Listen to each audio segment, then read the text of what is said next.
The secret behind secret societies. Obviously, the secret behind secret societies is a secret that people don't want to spread abroad. And this particular topic is so serious that I will venture rather to say nothing, very little. But I'd rather let history and the quotes speak for themselves. So it might become tedious to see quote after quote after quote, but the fact of the matter is, then it's not me saying it, it's historic facts being put before you, and then you decide for yourself whether the picture makes sense or whether it doesn't make sense.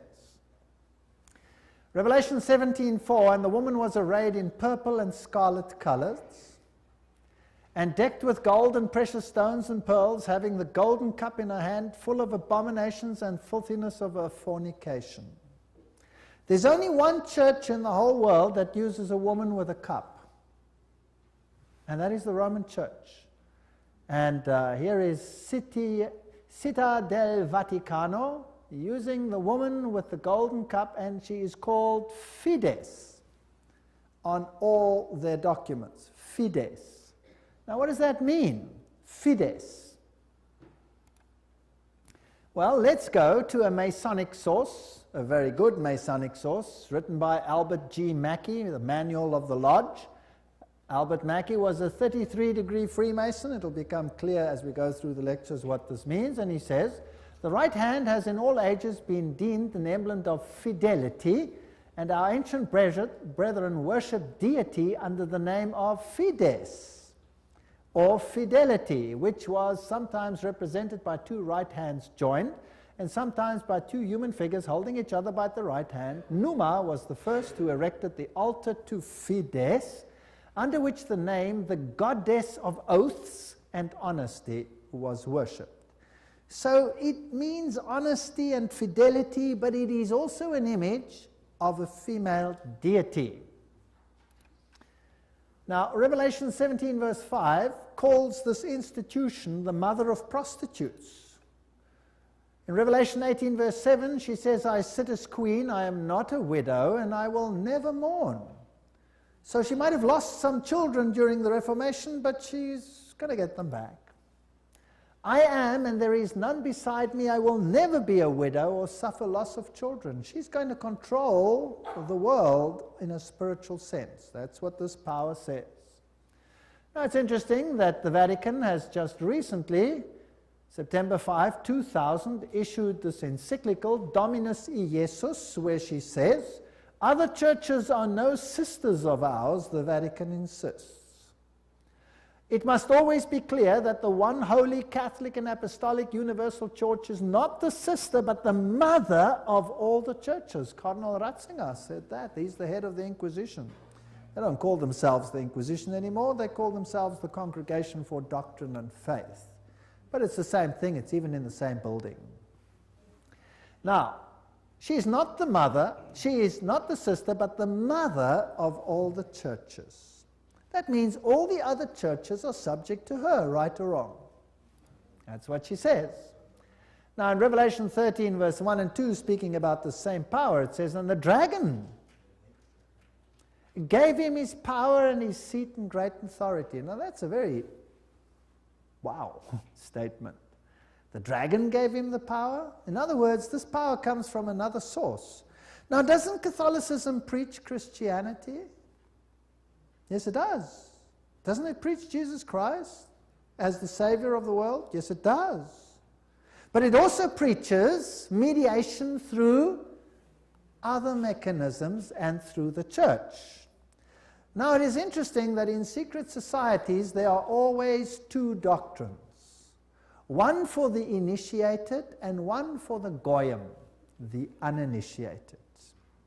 And the Knights Templars had two doctrines. The one was the inside esoteric occult doctrine, and the other one was the exoteric, the one to the outside, and that was Catholicism. So the masses received a religion which the insiders turned on its head. Amongst occult insiders, Lucifer is the true Son of God.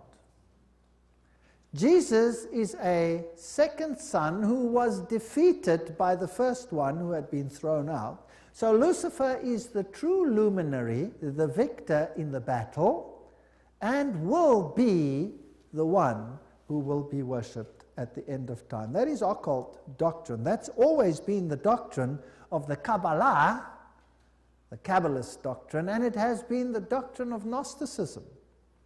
But of course, it's not what the Bible teaches, but then Catholicism doesn't teach what the Bible teaches either. Revelation 17, verses 12 to 14, talks about 10 horns you saw are 10 kings who have not yet received a kingdom, but who for 1 hour will receive authority as kings along with the beast. They have one purpose and will give their power and authority to the beast. And they will make war against the Lamb, but the Lamb will overcome them because he's Lord of lords and King of kings, and with him will be his called, chosen, and faithful followers. Now we're going to deal with the whole chapter of Revelation 17 at a later stage. But the kings of the world, here represented by these 10, will give their power to the system, just like in the Middle Ages, and enforce the doctrines on an entire world. Very interesting. This will be this beast from the bottomless pit. Now, Gary H. Carr, in his work En route to global occupation, puts it this way. He says there were the ancient mystery religions which come from Babylon, and they were pantheistic, of course, which means God is in nature, God is in everything, which in effect makes us God then too.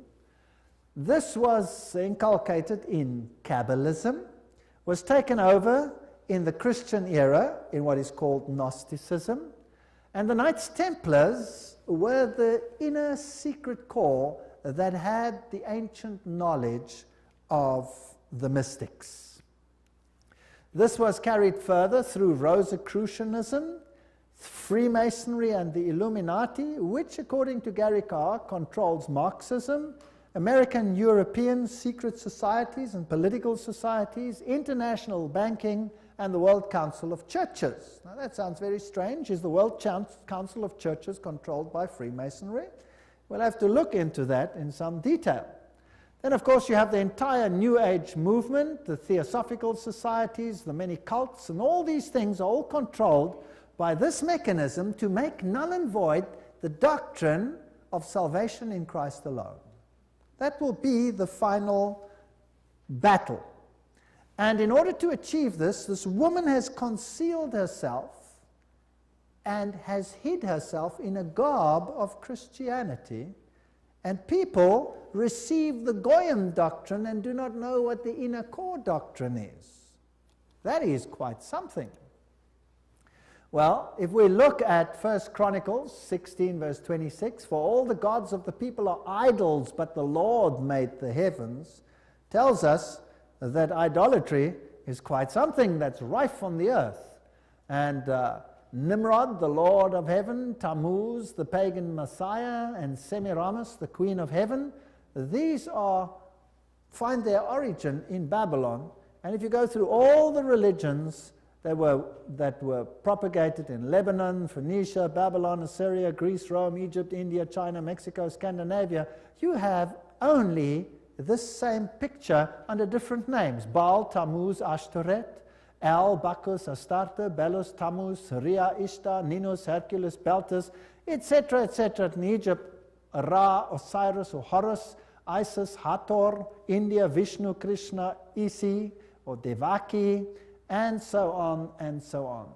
Now, Romanism, the Roman Church, has taken this Trinity and made it Father, Mother, Child, which means that they must elevate the female to the point of deity. And we'll see how they did that and how they are doing that with the sanction of the Pope. So the true Trinity and the Roman Catholic Trinity are two different things. For the Goyim, it's Father, Son, and Holy Spirit. For the inner circle, it's Father, Mother, Child, which is none other than Baal, Tammuz, and Ashtoreth, if you want to take it back to those times. Jupiter is the god who is worshipped under Petrus, the rock. And ubi Petri, where Peter is, there is the church. So here's another rock which takes the place of the true rock. Christianity and the secret societies, we could just summarize it as follows. The old Babylonian religion gave rise to Kabbalism.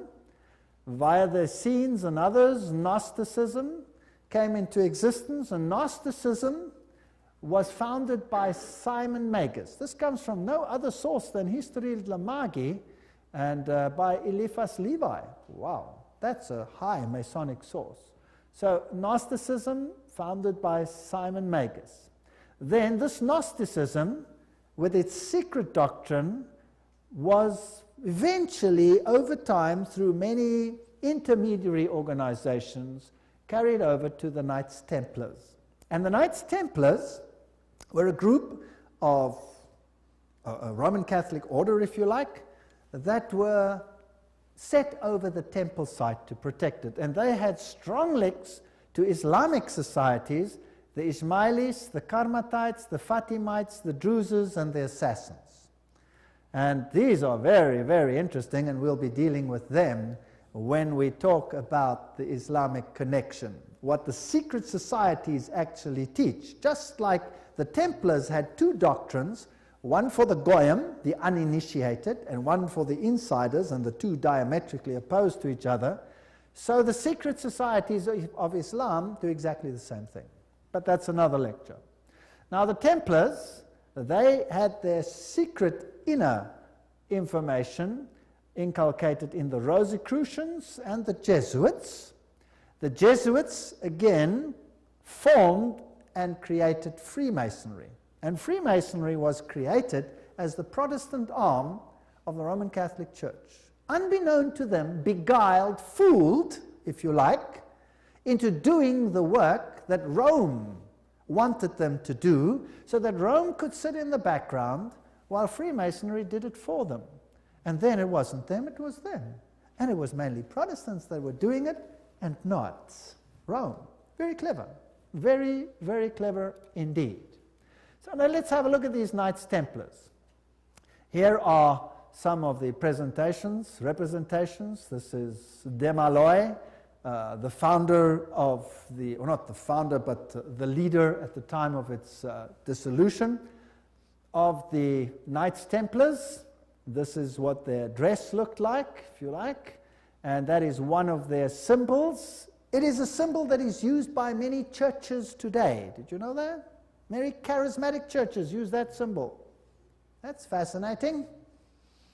And Jehovah's Witnesses use that symbol as well. We'll come to that in another lecture. Now let's have a look at what Nestor Webster, Secret Societies and Subversive Movements, has to say about the Templars. We're not going to read it all, but you can always, if you get the video, stop the quote.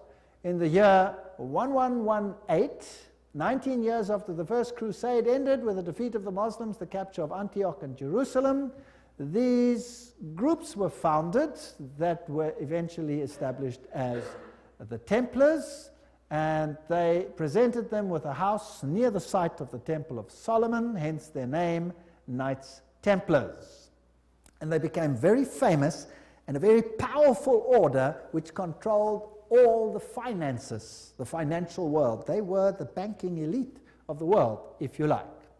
And then in the year 1128, the order was sanctioned by the Council of Troyes and by the Pope. It was a Roman Catholic order within the church.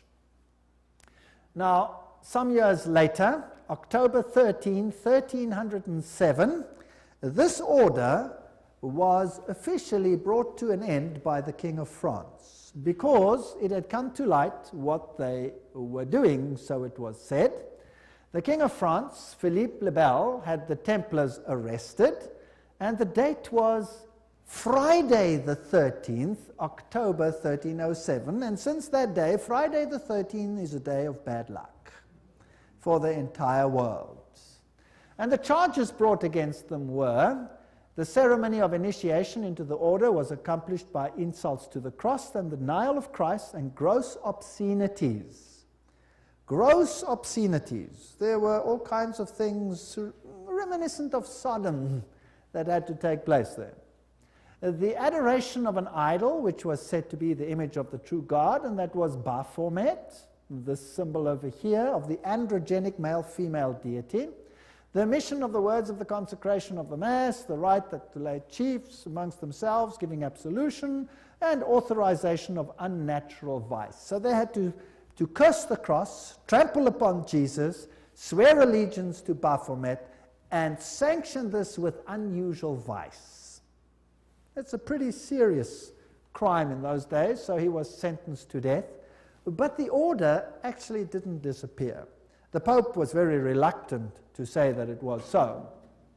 Masonic ritual includes references to the Knights Templars. For example here, Secret Societies and Subnervous Movements says, several knights who had set forth the rescue of the holy places of Palestine from the Saracens formed an association under the name of Freemasons, thus indicating that their principal desire was the reconstruction of the Temple of Solomon. And you hear a lot about the reconstruction of the Temple of Solomon today, and the story of Israel and all those interesting things. Now let's go a little bit into some of the history. I'm taking you to this beautiful palace. Where do you think it is? It's in Jerusalem, and it's Notre Dame Vatican. And this is where the Pope has his representation in Jerusalem. It's a palace for a king. There's the Vatican flag flying outside, and there's even a whole lane where you have some interesting papal artifacts. Now in Jerusalem, I went to look up the site of the Knights, and here is the Knights Palace, the Latin Patriarch. This is where the Knights Templars originally had a site, and the Knights of the Papacy now control this area. This is their symbol that they use. That is also the Knight's shield, which is used by many religions today. The Rema Church uses that symbol, for example. These are the eternal warriors. That is the symbol that they use. There they are they kiss the Pope or the Patriarch's ring. They are knighted just like knights, and they knight highly prominent bankers and individuals such as that. Inside this church, you have, of course, the statue of Jupiter as Peter. Notice that the foot is well kissed. And I didn't want to kiss the foot, so I just stood there. And it is a very important church because both Pope Paul VI and Pope John Paul II visited this church, which is, of course, highly symbolic, and there are the plaques. And the Latin Patriarch, the Knights Palace. If you go inside, there's this interesting altar. And as you look at the altar, you'll see certain figures over here. This one over here is very interesting. Let me get it a little bit closer. And what do you see? You see the double-headed eagle, which is also the symbol that is used in Freemasonry. So there it is on the altar of the Knights. And what is there on this side? Two swords held like a compass. Fascinating. So there are many, many Masonic figures in here. The tail feathers and the feathers of the eagle, very reminiscent of what you have, for example, on the back of the dollar, and all those other interesting symbols of the circle with the triangle and the sun around it. And the inheritor of the Templar nuance are the Jesuits. Now the Jesuits, of course, are the ones who behind the scenes control many things. They were founded on the 15th of August, 1534 by Ignatius Loyola and were sanctioned by the Pope on the 27th of September, 1540. So they were created, as it were, to stand against the Reformation. They were designed to destroy the Reformation. Loyola wanted the order to be champions of Catholic unity, and of course submission to Christ's vicar, the Pope, was absolutely essential. Here you have the institution of Loyola's organization by the Pope on this particular day, and there are some interesting analogies which we will find here. Here, for example, there's considerable analogy between Masonic and Jesuitic degrees. And the Jesuits also tread down the shoe and bear the knee because Ignatius Loyola thus presented himself at Rome and asked for the confirmation of the order. Now, everything I say has a quote attached to it, so don't say I said it. And if anybody wants to get angry about anything that is said, then phone the people that said it and be angry with them. Okay? So this is what they did, and this is what Freemasonry does. So there you have your nice little link. Now, who existed first? Freemasons or the Jesuits? The Jesuits existed first, of course. They were to obey as a corpse, perite, a cadaver. The reconstitutions repeat 500 times that one must see Christ in the person of the general, and even if God gave you a dog, you must obey him as though he were Jesus Christ himself. Loyola's statue in a Jesuit retreat, Loyola in vision, the Society of Jesus constituted in the Chapel Notre Dame, Notre-Dame, 1534, now the Chapel of the Sacred Heart in Paris. Many, many occult incrustations. And this is the famous Jesuit oath that each Jesuit makes when he becomes a Jesuit. Now, it will tell us something about the character of the Jesuits. There it says, I, and he fills in his name, in the presence of God and all the saints and all these things, swear that His Holiness the Pope is Christ's vice-regent and is the true and only head of the Catholic Universal Church, etc. It also says here that this power was given by the Savior, Jesus Christ. He has power to dispose heretical kings, princes, states, commonwealths, governments, all being illegal without his sacred confirmation, and that they may safely be destroyed. So a Jesuit swears that if a government is not subject to Rome, it can be what? Destroyed. I further declare that I will help and assist and advise all or any of His Holiness's agents wherever I shall be, and do my utmost to extirpate the heretical Protestant or liberal doctrines. Liberal doctrines are doctrines where you decide what you believe. You take the liberty of making your own choice rather than allowing the Pope to do it for you. And that will be destroyed, and all their pretended powers. And that it doesn't matter where you send me in the world, I will obey. And I promise that I will have no opinion of my own. I will obey like a corpse. And I will make war, secretly or openly, against all heretics, Protestants, and liberals, as I am directed to do, to extirpate and exterminate them from the face of the whole earth. I will spare neither sex, age, nor condition, and I will hang, waste, boil, flay, strangle, bury alive these infamous heretics, rip up the stomachs and wombs of their women, crush their infants' heads against the wall in order to annihilate forever their execrable race. That's quite a nice Christian promise, would you agree? Very Christian promise. Did they do it? Well, the Waldenses, they smashed the children's heads against the rocks to make the parents rescind. In the Ottoman Empire, that's an interesting story, in Serbia and in all those East Bloc countries where they occupied, they took the children, threw them in the air, and caught them on the ends of their bayonets. They were nice people. Now you will say, that was Islam, that wasn't Jesuits? Well, debatable. We'll talk about it another time. And if I cannot do it openly, I will do it secretly. So that is what a Jesuit swears. This is the famous Pontifical Gregorian University in Rome, the most prestigious Catholic university in the world. The Jesuits, in all their enclaves, have their figures in caves. Now, in paganism, all the deities come out of the cave, and they have the letters IHS, which actually stand for Isis, Horus, Set, which is the Egyptian Trinity. They, of course, say it means Iesus hominum salvator, Jesus the Savior of men, but it doesn't. It means IHS, Isis, Horus, Set. And their symbol is the triangle with the all-seeing eye in it for this deity. They also use the pillar, the stella, if you like.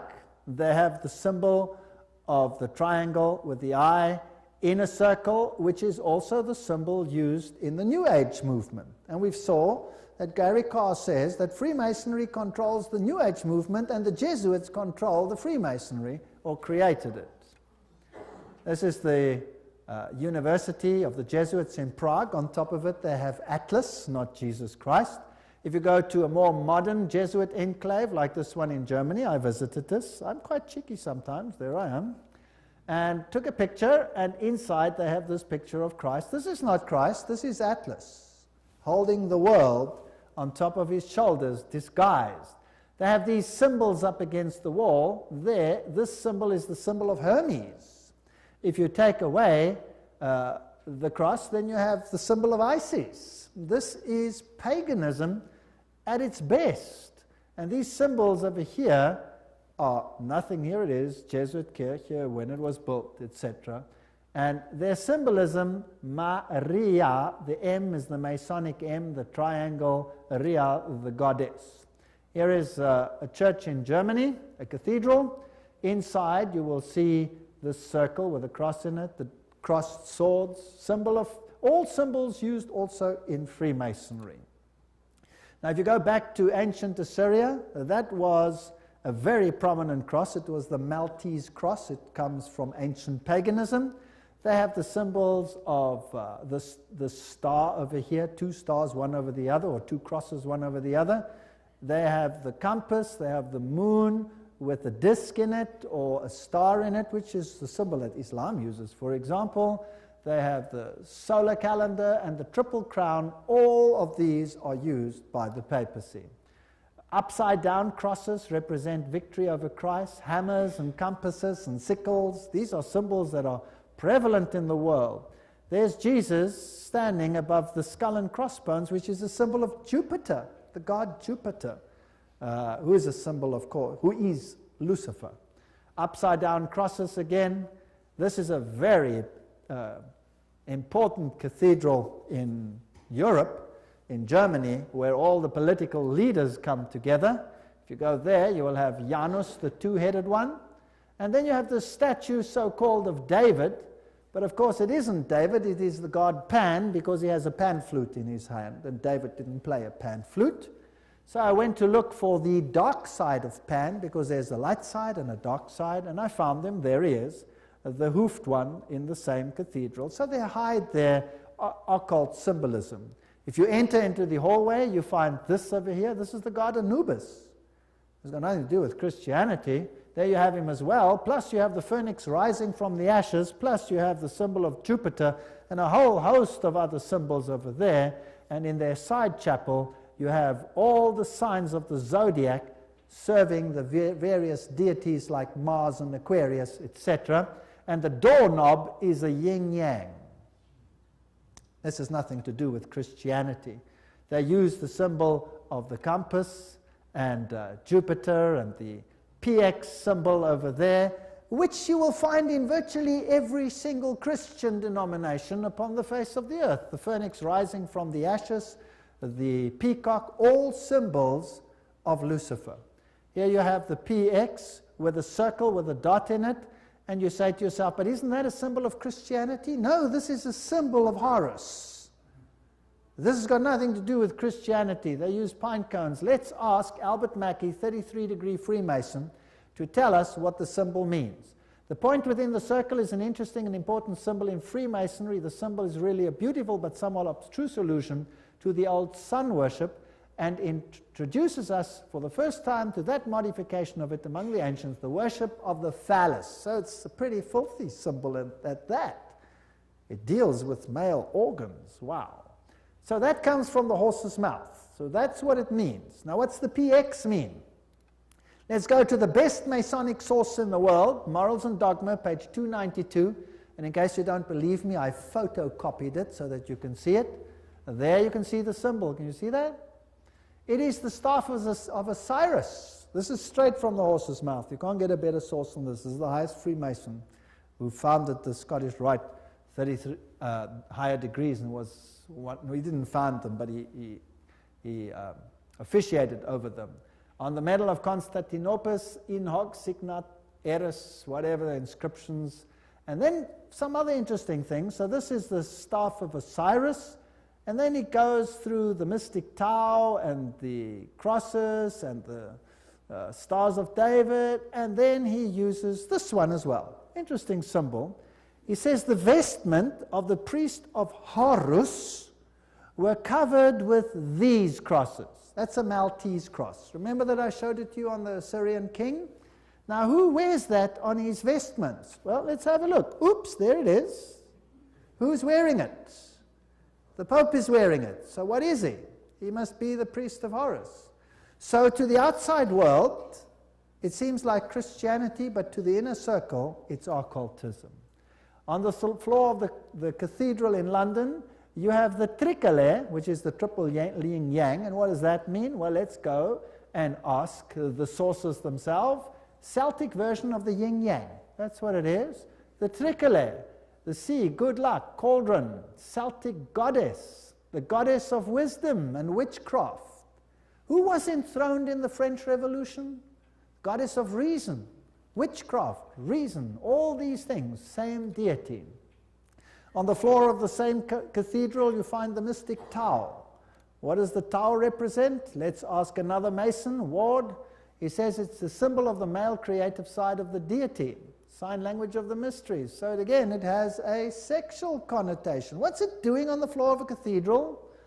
So the Jesuits are the heirs of the occult religion, and they control the world through their agencies.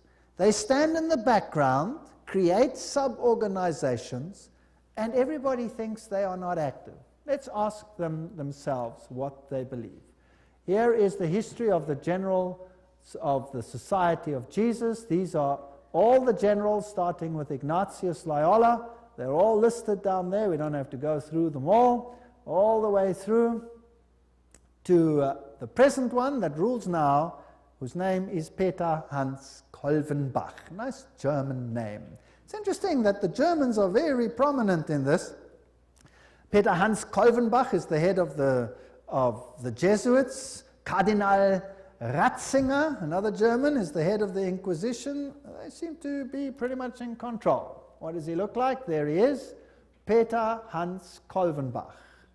You're looking probably at one of the mightiest men on the earth today, if not the mightiest. He's the Black Pope. Here you have the cave of Loyola. Here you have George W. Bush and the Pope in audience with each other. And they don't do anything by chance. They just happen to do this exactly under that picture I showed you, where Loyola receives his commission from the Pope. Now, the ceremony of induction and the extreme oath of the Jesuits, Library of Congress, catalog card, there it is.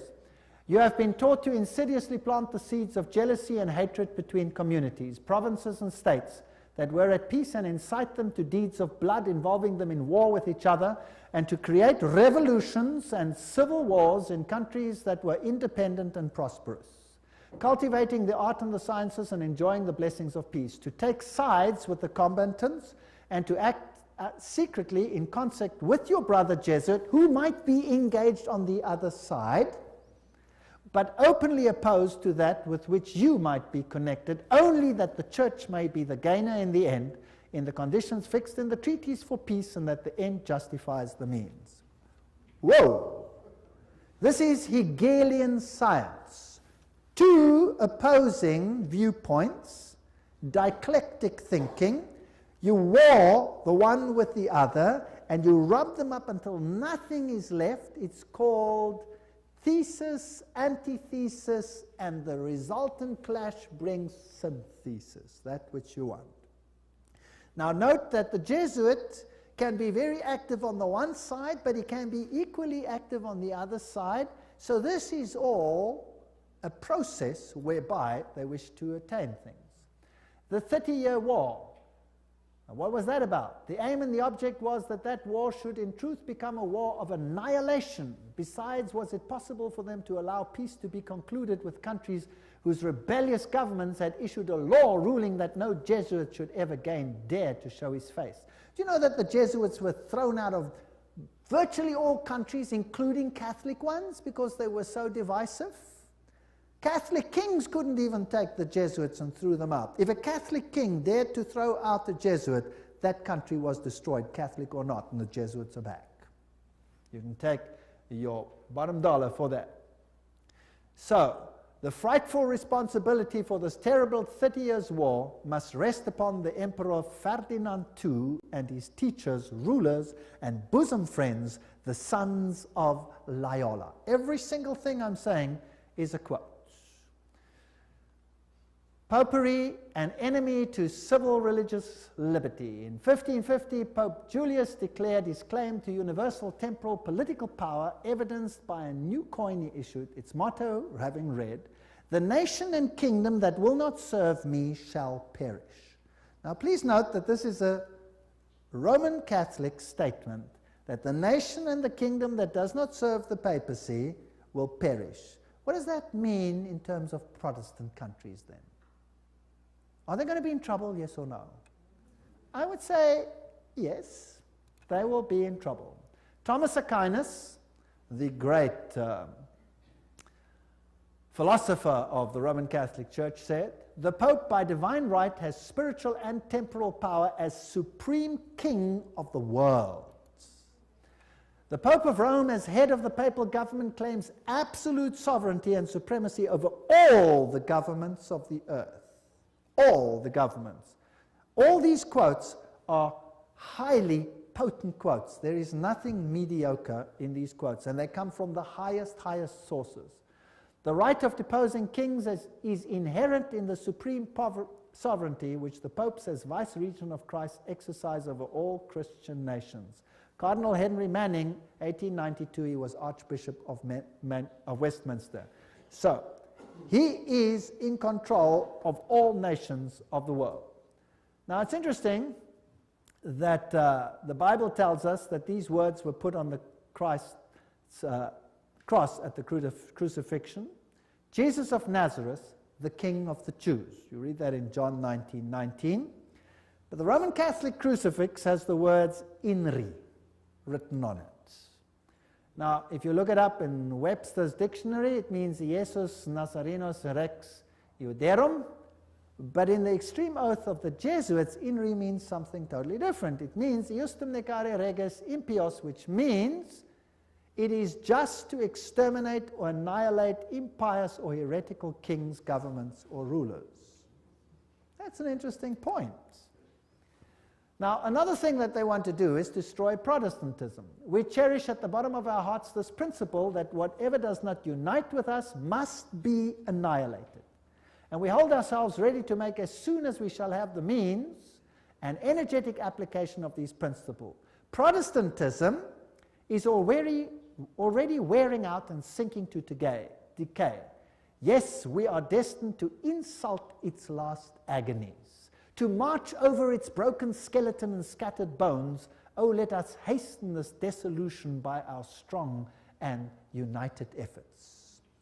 Then already, they wrote, Protestantism is becoming decomposed, and we are gaining men of note. This is extracts from The Secret Plan. Those are the worst of the Catholics, the Inquisitors, the Jesuits. They are simply the Romish army for the earthly sovereignty of the world in the future, with the Pontiff of Rome for emperor. Something like a universal serfdom with them as master is what is being planned. That's all they stand for. They don't even believe in God, perhaps, the brothers Karamazov. All these quotes. The general of the Jesuits insists on being master sovereign over sovereigns. Wherever the Jesuits are admitted, they will be master, cost what it may. The society is by nature dictatorial, and therefore it is the irreconcilable enemy of all constituted authority. 50 Years in the Church of Rome, written by Father Cheniking. Ignatius Loyola says himself, the power of the general will be so unlimited that should he deem it necessary for the honor of God, he shall even be able to send back, or in another direction, those who have come direct from the popes. So this is a powerful order. Friedrich von Hartenberg said, never before in the course of the world's history has such a society appeared. The old Roman Senate itself did not lay schemes for world domination with greater certainty of success. They want world dominion, with the Pope enthroned as the universal ruler. The Roman Catholic Lafayette said, "It is my opinion that if the liberties of this country, the United States of America, are destroyed, it will be by the subtlety of the Roman Catholic Jesuit priests, for they are the most crafty, dangerous enemies to civil and religious liberty. They have instigated most of the wars of Europe." These are prominent people speaking. Morse, he's the founder of the Morse code, the inventor of the Morse code. He said, and who are these agents? They are for the most part Jesuits, an ecclesiastical order proverbial through the world for cunning, duplicity, and total want of moral principle, an order so skilled in all the arts of deception that even in Catholic countries, in Italy itself, it became intolerable and the people required its suppression. That's another prominent man. Archduke Maximal Francis said, "They have so constantly mixed themselves up in the court and state intrigues that they must in justice be reproached with striving after universal dominion." And we could go on and on and on. This is a very interesting one. This is Michelangelo Tamburni, 1720. This is the Jesuit of the general of the Jesuits, the general speaking to the Duke of Brancas, and he said the following: "See, my lord, from this room I govern not only Paris, but China. Not only China, but the whole world, without anyone knowing how 'tis managed." Interesting. This is what the Jesuits themselves had to say. The Pope's confessor has to be a Jesuit. And the Pope himself has to come to a Jesuit to confess. The Vatican Empire, everything I say is a quote. This here is Jean-Baptiste Janssen. He ruled from 1946 to 1964, and he looks like a charming gentleman, very cheerful. But nevertheless, you can see that this photograph was taken from the Saturday Evening Post, 1959, and this is what he is in command of. And now we will want to deal with these issues in the next session.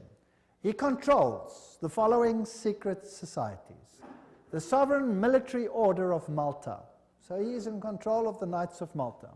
The Scottish Rite Shrine of Freemasonry, the Order of the Illuminati, the Knights of Columbus, the Knights of the Ku Klux Klan, B'nai B'rith, the Nation of Islam and its private army called the Fruit of Islam, the Mafia Commission, Opus Dei, along with a host of lesser brotherhoods.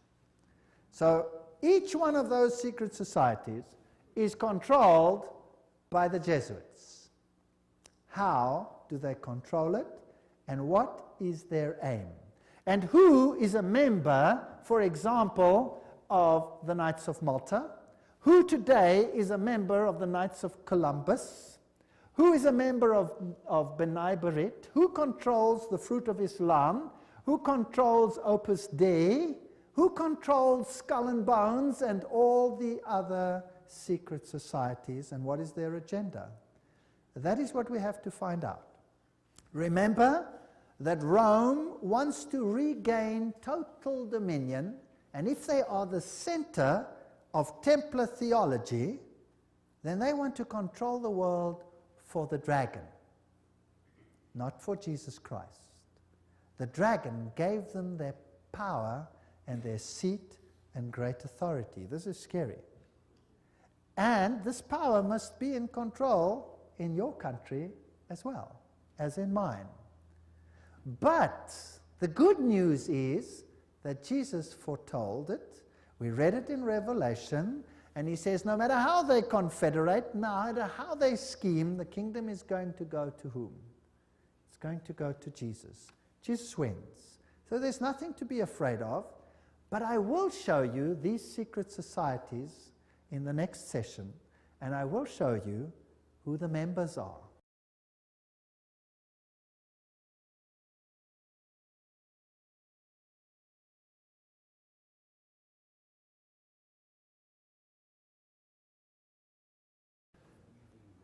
As we spoke in our previous little session, this is Jean-Baptiste Janssen, just one of the great generals of the Society of Jesus. He was the leader from 1946 to 1964.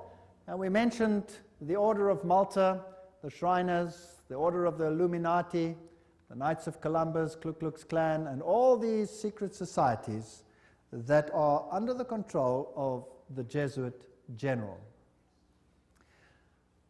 Persecution of the Catholic Church in Germany has been directed only against those elements which did not entirely submit to the ever-increasing centralization of authority in church and state. So sometimes it looks as if even the Catholics are suffering, but only those Catholic groups that are not totally submissive to this system will be subjugated. Some Catholic orders were actually opposed to the Jesuits. They were killed, they were wiped out. In the French Revolution, the Dominicans had taken over the Inquisition from the Jesuits. Boom, they were zapped. And the Jesuits took it back. Its objective was, and is still, to destroy the effects of the Reformation and to re-establish the Holy Roman Empire of the German nation. A greater Germany, in other words, must be made again the center of a revived Holy Roman Empire. Leo H. Lehman, 1942, an American historian, said that. Isn't it fascinating that the Russian president, or a Russian president, let me put it that way, and many political leaders have given the assurance that Germany will once again play a greater role in the new Europe today. Isn't it also fascinating that it was a Jesuit priest, Father Stempfler, and not Hitler, who wrote Mein Kampf? In fact, you can read it on Mein Kampf itself. Now, the SS used this symbol of the skull and crossbones. What was that a symbol of? Do you remember? It was the symbol of Jupiter, the god Jupiter, the god of death. It's also the symbol of Osiris, who was the god of death. Anubis is just another form of Osiris. He is the god of death. He's the god of the dead. But Jesus says, I am the God of the living. I am not the God of the dead. I'd rather serve the God of the living. The SS was organized by Himmler according to Jesuit order principles. The rules of service, spiritual exercises prescribed by Ignatius Loyola constituted a model which Himmler strove carefully to copy. Absolute obedience was the supreme rule. Every order had to be executed without comment. Every single statement is being read from a reputable source. Again, in that wonderful book, The Great Controversy, we get an idea of the Jesuits. Throughout Christendom, Protestantism was menaced by formidable foes. The first triumphs of the Reformation past, Rome summoned new forces hoping to accomplish its destruction. At this time, the order of the Jesuits was created. Notice what this quote says.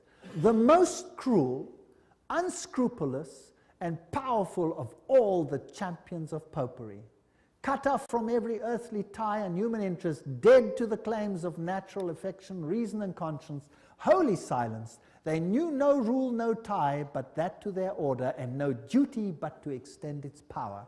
We don't have to read the whole quote.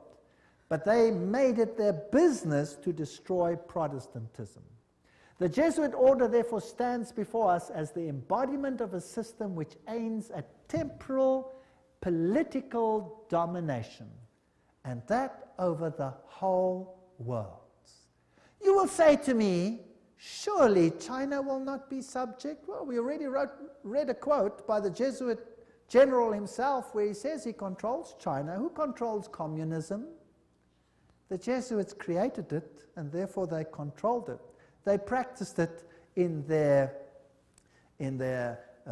South American examples where they practiced it before they instituted it. Very interesting. This is Count von Hernsbruch, 1911, German noble and ex-Jesuit, who says this very thing. At what then do the Jesuits aim? According to them, they seek the greater glory of God, but if you examine the facts, you will find they aim at universal dominion alone. It is they who rule the world. One quote after the other. Moreover, the Pope has thousands of secret agents worldwide. They include the Jesuits, the Knights of Columbus, the Knights of Malta, Opus Dei, and others. The Vatican's intelligence service and its field resources are second to none. Even Dave Hunt, American Baptist historian, says that. So, let's have a look at some of these institutions. Let's have a look at Freemasons. The Grand Design Exposed says, the truth is the Jesuits of Rome have perfected Freemasonry to be their most magnificent and effective tool, accomplishing their purposes among Protestants. Now surely the members of Freemasonry themselves must be deceived, because if they saw it, they wouldn't do it, right? So actually the order is being used and they themselves are deceived. And only within the order, higher up, are those chosen ones who know, and they are controlled by the Jesuits for Rome. Very clever. Very clever.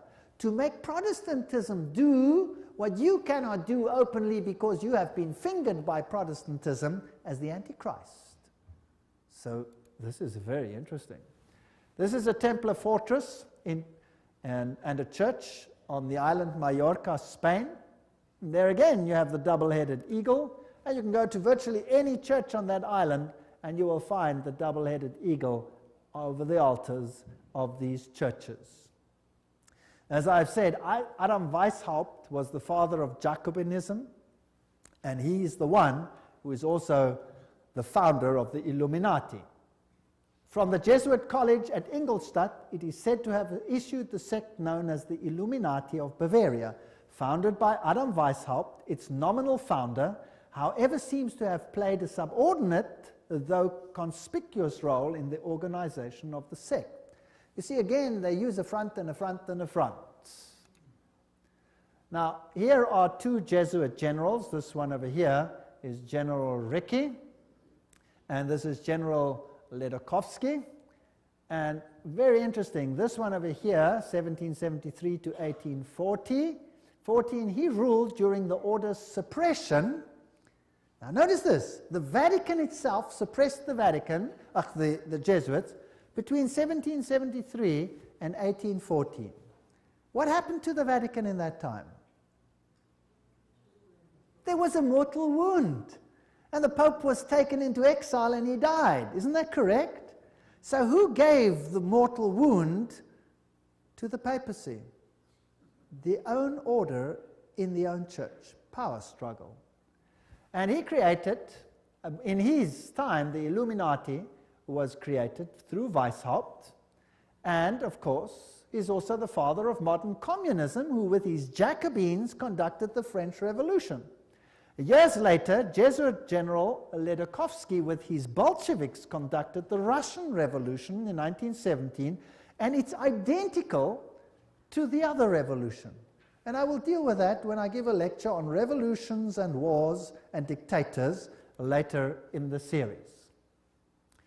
France's greatest authority on the Jesuits, Edmond Paris, said, the Russian Revolution, by eliminating the Tsar, protector of the Orthodox Church, had it not decapitated the great rival and helped the penetration of the Roman Church?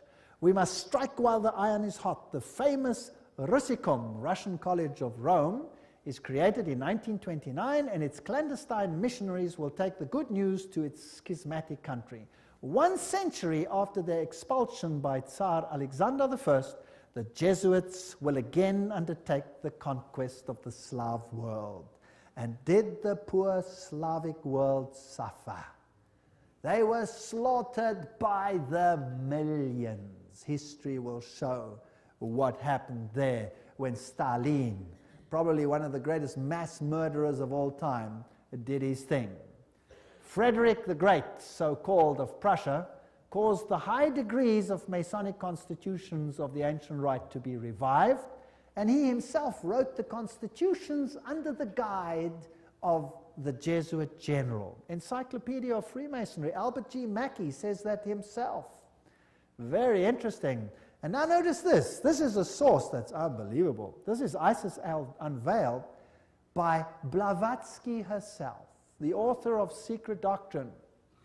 She says that the rites are the offspring of the sons of Ignatius Loyola. The Scottish Rite and all of these worked under the instructions from the general of the Jesuits. So who controls Freemasonry? The Jesuits, there's no doubt about it. Here, we have confirmed the induction of the Knights Templar Mason into the councils of the said order of knighthood, and hoping in confiding that he will ever be so demean himself as to conduct to the glory of IHS, the most holy and almighty God, and to the honor of the mark we do recommend. There's a ritual in Freemasonry which is totally Jesuit. So the Jesuits control Freemasonry. Here's a Freemason temple, if you like. It's in Oklahoma. There is IHS. This is a Freemason temple. It's a lodge. There is IHS in it. There are still old ladies, male and female, about the country who will tell you with grim gravity that if you trace up Masonry through all its orders till you come to the grand tip-top head Mason of the world, you will discover that the dread individual and the chief of the Society of Jesus are one and the same person. James Patron, American historian. There are many that say these things. Knights of Malta. The Freemasons are in the foreground, while the Jesuits and the Knights of Malta are in the background. The Jesuits control even the Knights of Malta. Now, who are they? Well, they are headquartered in Rome, these knights. They used to be on an island, but besides that, they used to be a military order. They are still a military order. They are knights. They control the banking of the world, the industry of military complexes of the world. They oversee Chase Manhattan Bank with all its branches. They rule all the intelligence communities, the KGB, the CIA, and all of these things to restore the Dark Ages. Everything I'm saying is a quote. I'm saying nothing. Don't accuse me of saying anything. I'm just reading. Who are they? Well, here's the head of the Knights of Malta at the moment in America. Well, he's dead now. This is Francis Joseph Cardinal Spellman, Cardinals of New York. And their headquarters is St. Patrick's Cathedral, the diocese of the Archbishop of New York. There are the various ones. Here's Terence Cardinal Cook, then was Cardinal O'Connor, and currently Cardinal Archbishop of New York, Edward M. Egan. Now let's have a look who the members of the Knights of Malta are. That should be interesting. Some past, some present. General Alavena, George Anderson, Angleton, Azru, Bertie, Bobs, Bonaparte. Does that name ring a bell? Borges, Bradley, Brady, Pat Buchanan. Does that name ring a bell? James Buckley, Prescott Bush. Does that ring a bell? Frank Capra, William Casey. Does that ring a bell? CIA. Cisnero, Cooks, Coughlin, Loach, Giscard d'Estaing. Does that ring a bell? President of France. Bill Donovan, Alan Dulles, Avery Dulles, Edward Egan, that's of course the Cardinal himself, Franz Egon, John Farrell, Flanagan, Flynn, Gelly, Galen, Gorman, Grace, General Alexander Haig. Does that ring a bell? Otto von Habsburg, wow. Conrad Hilton, Heinrich Himmler, he was at Knights of Malta. J. Edgar Hoover, FBI, CIA fame.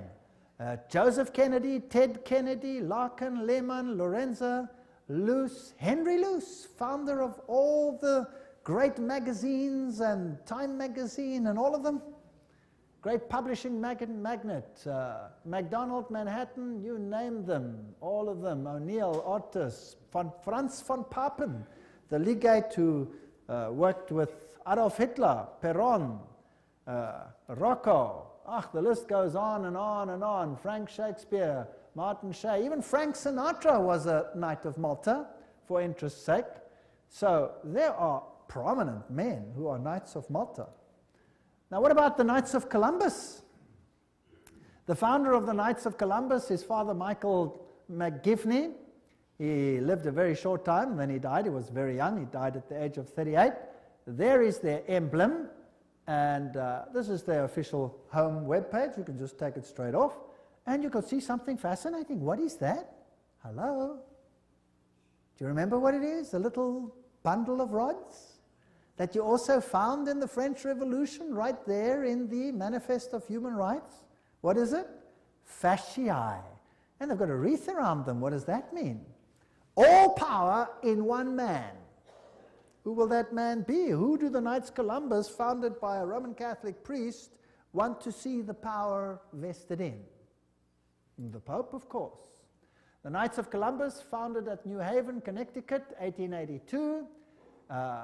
Then it was already considered 300,000 strong. Only Roman Catholics are eligible. It is initiative to service in 4 degrees. It's the heart and soul of politics. You cannot get into politics if you don't have the stamp of approval of these guys. The fact is well known to political machines and non-Catholic politicians whose candidates must receive the approval of Rome and the Knights before they dare nominate them for either dog pound or presidency. The Knights of Columbus' principal business is politics, a Jesuitical politics. A menace to the nations, Jeremiah Crowley, is the quote. These are serious accusations. There they are, with their fasciae, which will become clearer as we go on, and we can see where we are heading. For today, Rome considers listen to this. Today, Rome considers the fascist regime the nearest to its dogmas and interests. We have not merely the Reverend Jesuit Father Coughlin praising Mussolini's Italy as a Christian democracy, but their official magazine, which is Civiltà Cattolica, this is the official Jesuit magazine, says, this is the house organ of the Jesuits, says, fascism is the regime that corresponds most closely to the concepts of the Church of Rome. This is scary. Have you noticed lately that there is more and more control? Have you noticed some of these things? Have you noticed that you are being treated more and more like someone who has to bow 20,000 times before the powers? And there is the organization Opus Dei. Is a semi-secret religious lay order with paramount objective is total support of the papacy.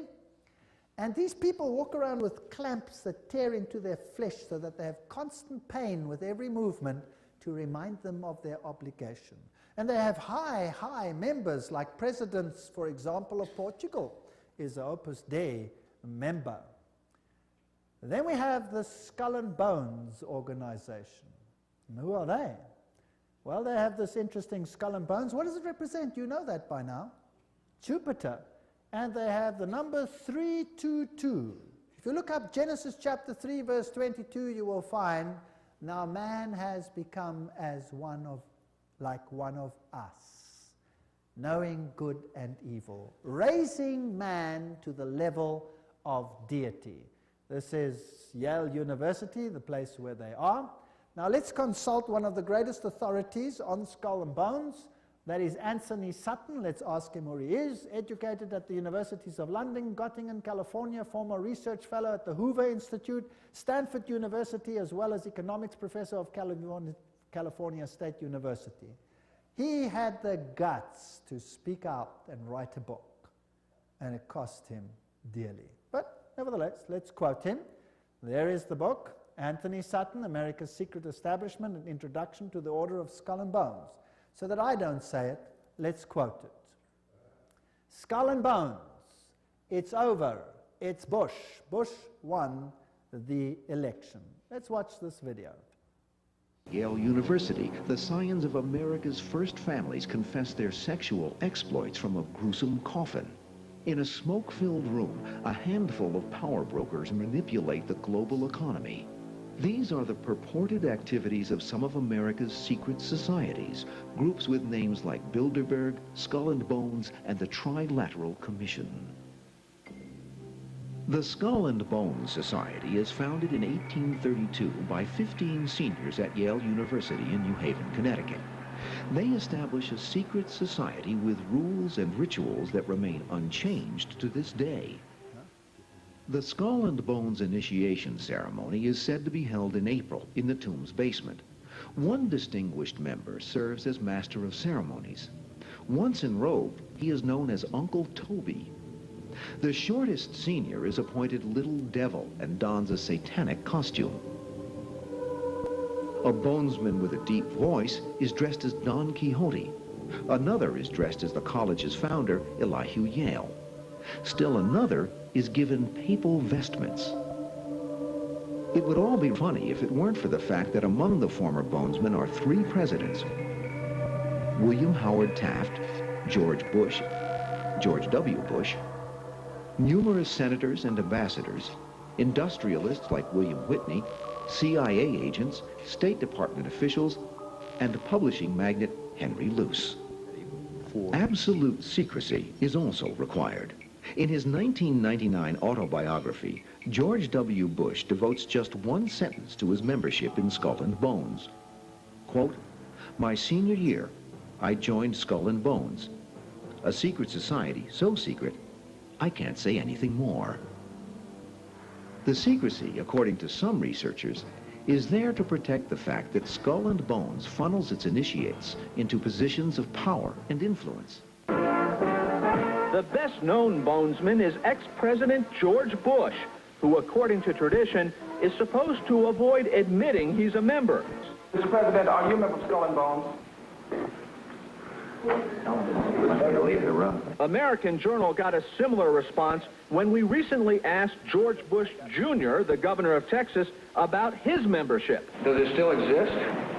The thing is so secret, I'm not even sure it still exists. Okay, so you'll see that George W. Bush is a member. They lie in a coffin. They bow down before a papal figure, swear allegiance. They do all kinds of weird sexual things in a coffin, which I'm not going to explain what they do here. It's pretty vile.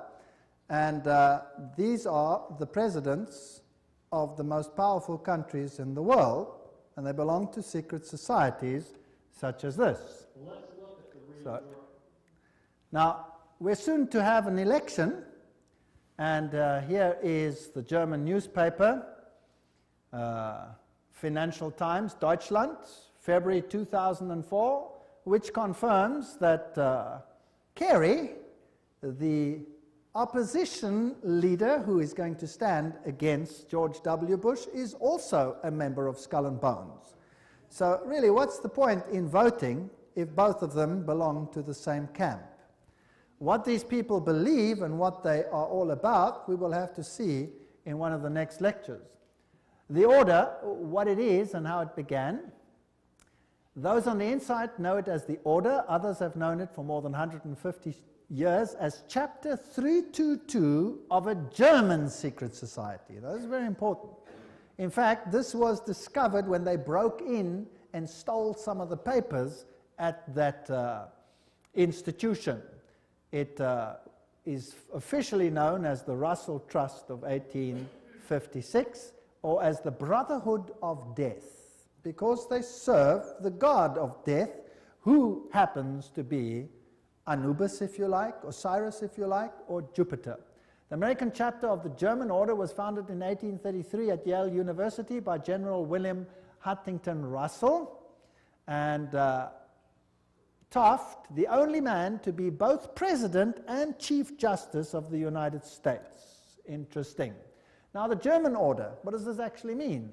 The Illuminati had its origin at the University of Ingolstadt, and recruits were from the student Inkorps. Of course, they had to be students with high connections, you know, sons of very high insiders.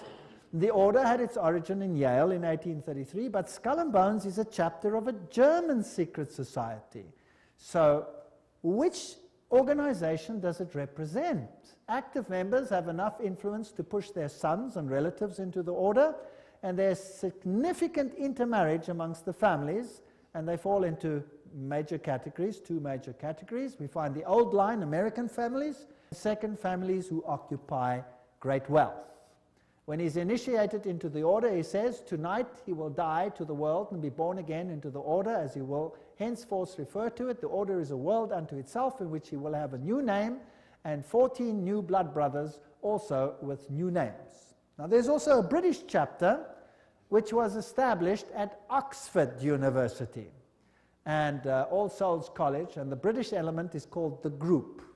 So the Skull and Bones is not the only one. You have the Group, and then you have a European order as well. So the Group links to the Jewish equivalent through the Rothschilds, the Inner Circle, and so there is a worldwide secret organization which has the highest individual in industry, government, all facets of life.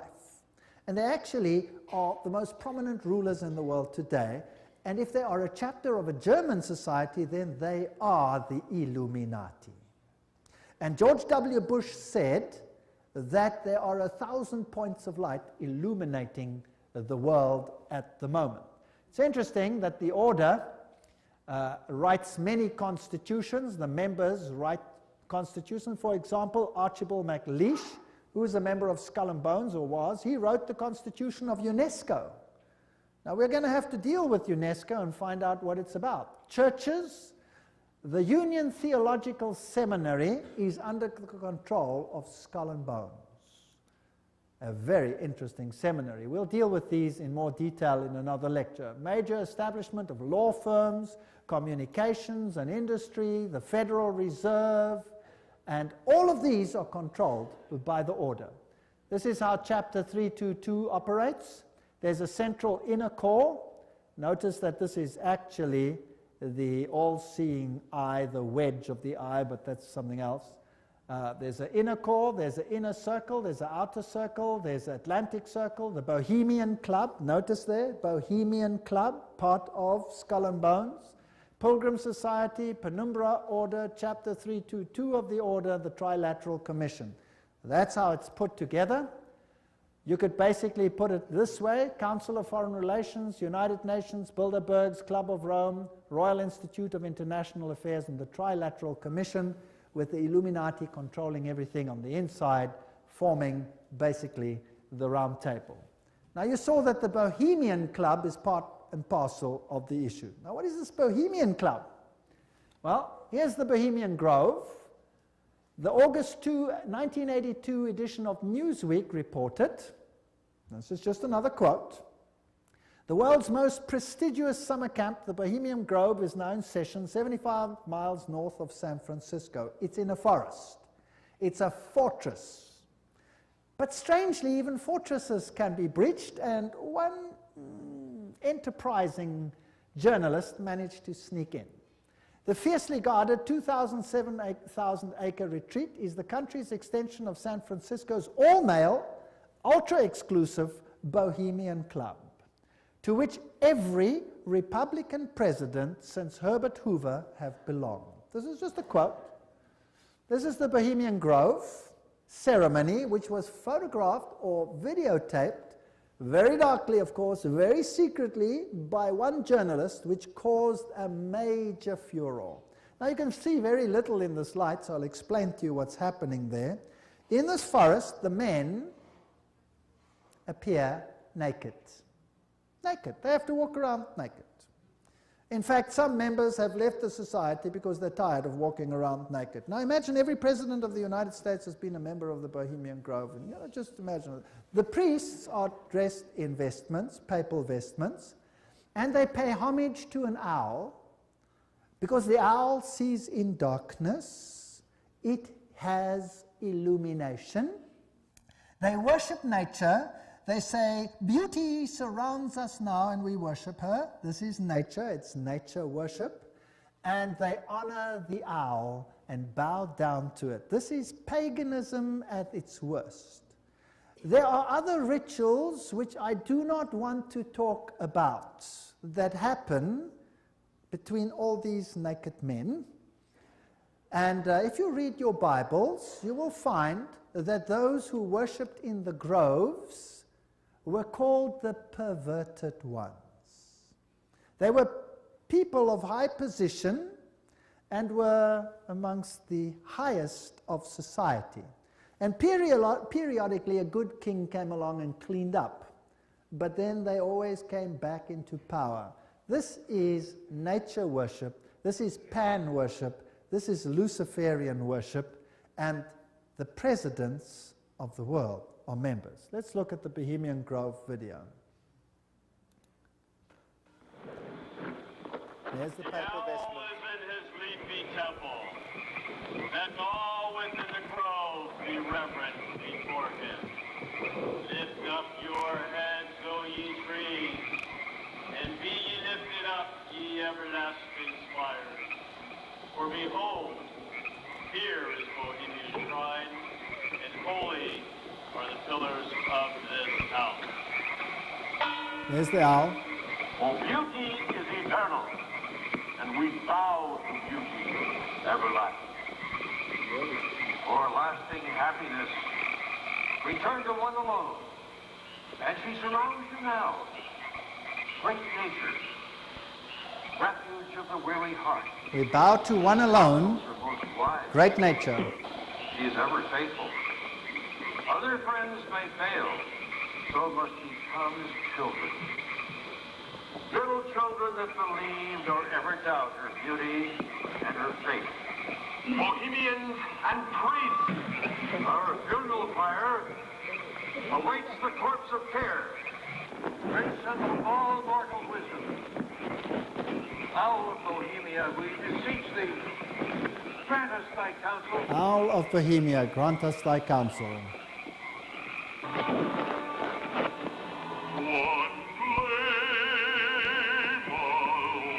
Well, that's just a part of the ritual, which shows that it is nature worship.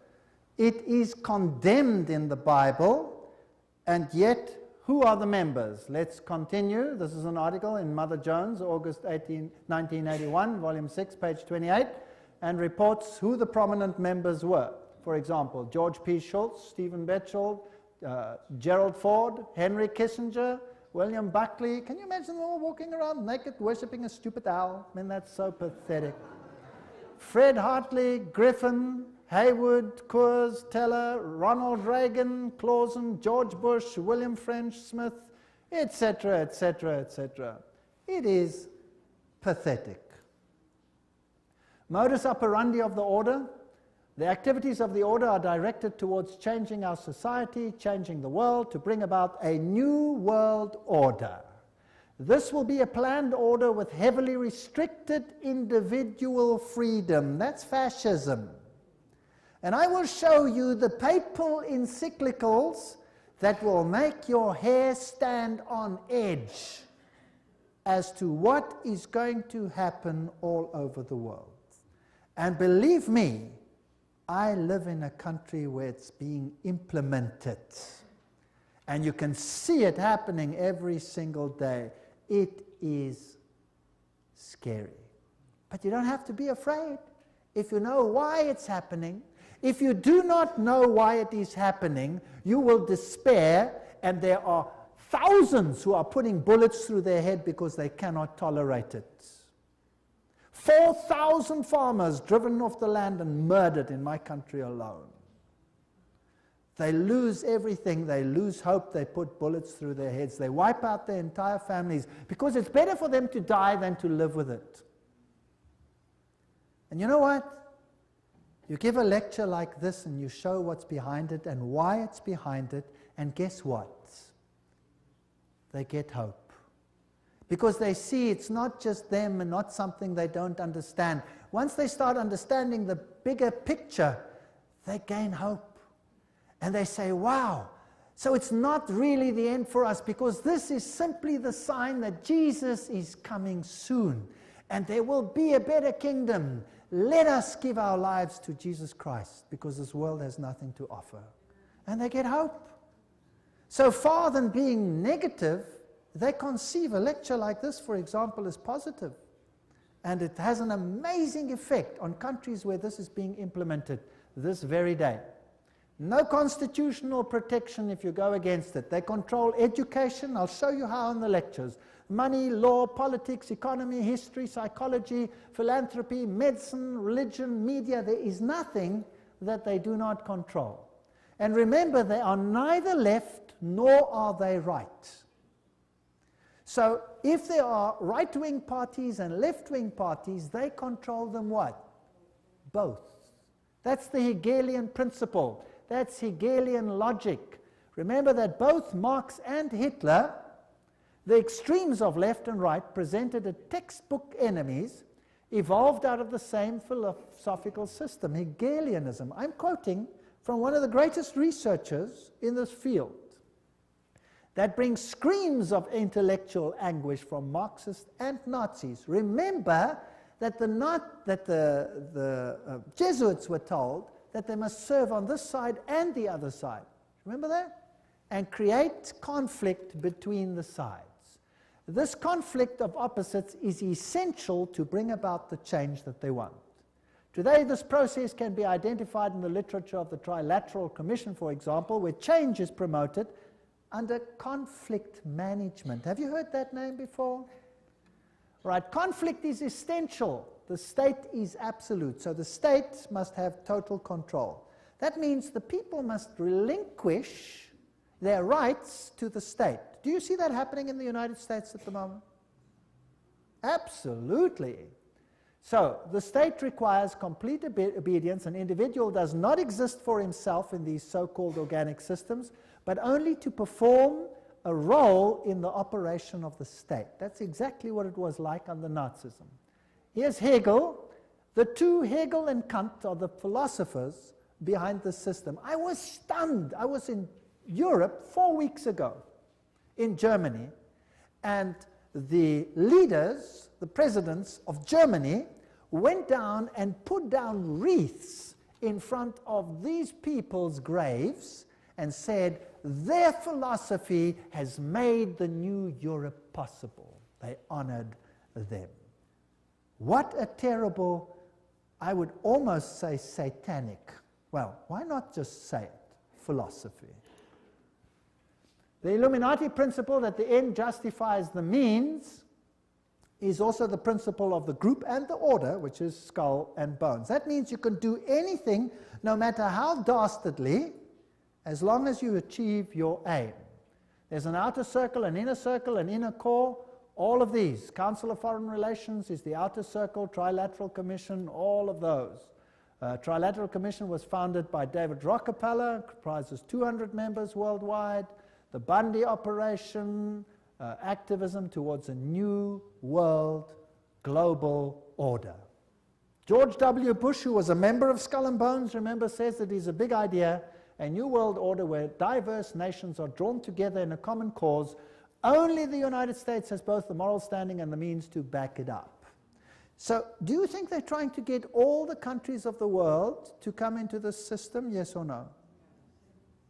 Do you think it's possible that they are giving their power to a woman who rides them? Does it look like it? Who controls them? The Jesuits. And who do the Jesuits say all power must be under? The Pope. Isn't that correct? All right. So who do you think would clamor for a new world order more than anyone else? Maybe the Pope. Wouldn't that be interesting? Well, here he is. New international order urged for the sake of peace. When? January 3, 2004. His whole New Year's speech was dedicated to asking for the implementation of the New World Order. Vatican City, January 1, 2004. John Paul II started the new year by insisting that peace is possible and thus a duty, and he called for a new international order. CNN, what did that have to say? Pope calls for a new world order. Thursday, January 1, 2004. Vatican City, Pope John Paul rang in the new year on Thursday with a renewed call for peace in the Middle East and Africa and the creation of a new world order based on respect for the dignity of man and equality amongst nations. What did he say? This year, Pope John Paul directed his thoughts to the continuing conflict around the globe, but he stressed that to bring about peace, there needs to be a new respect for international law and the creation of a new international order based on the goals of the United Nations. He called for an order that is able to give adequate solutions to today's problems based on the dignity of the human being, this is human rights, on an integral development of society, on solidarity amongst nations, rich and poor, on the sharing of resources and the extraordinary results of scientific and technical process.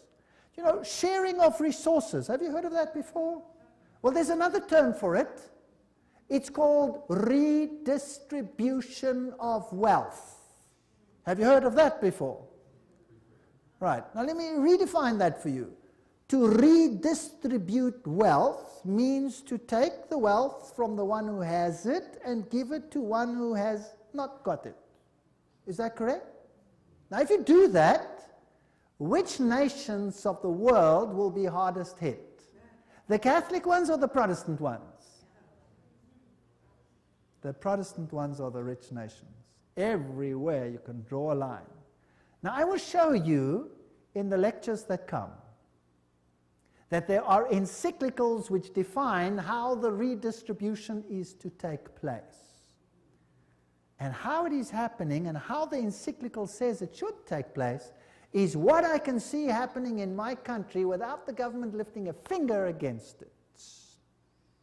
It is defined by need, as we will see.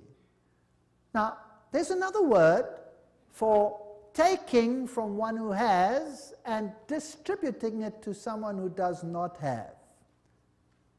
It's called theft. Stealing. Thou shalt not steal, says the Bible. The Pope in Rome says, thou shalt steal. He does. Literally, I'll show you his encyclical. You will be stunned. This New World Order is going to be an exciting place. I don't want much part of it. Fortunately, my God says, my kingdom is not of this world. If it were, they would fight for me, but it is not of this world. My kingdom is up there. There where your treasure is, there your heart will be. I have managed, because I live where I live, to loosen myself from that which I own, because I know that it means nothing anymore. Do you know that in my country, if you go on a holiday, and you stay away for a while, and you come back, and your house is occupied, that you cannot put the new tenants out, even if the house is yours? Did you know that? Because they have need, therefore they have the right to take it, whether you own it or not. And this is not a joke, this is a fact. Scary. But who cares? I serve a God who has promised the most wonderful things, even temporal things, to those who serve him. Wonderful promises. I go to prepare a place for you, and I will come again to take you where I am also. In my Father's house are many rooms. I go. Actually, it doesn't mean rooms, it means mansions. God has prepared things for us which make this world sick by comparison. So let them have their kingdom, let them have their fun, because my God says this world will come to an end and the kingdom of God will reign forever and ever and ever. Don't miss the next lectures. We're now on a roller coaster ride that will take you to exciting places. Thank you for coming.